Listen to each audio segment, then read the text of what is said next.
Here's everything you need to know to start your Amazon FBA business. First things first, research is key. Find a niche that's in demand but not overly competitive. Tools like Jungle Scout or Helium 10 can help you identify high-demand, low-competition products. Next, source your products. Sites like Alibaba are great for finding suppliers, but always ask for samples and negotiate the best price.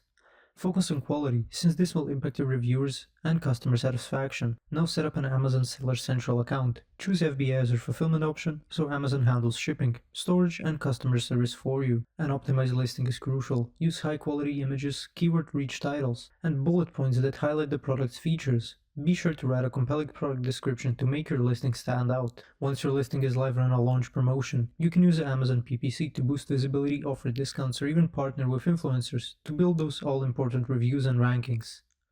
Keep an eye on your performance metrics, track your sales, inventory sales, and customer feedback.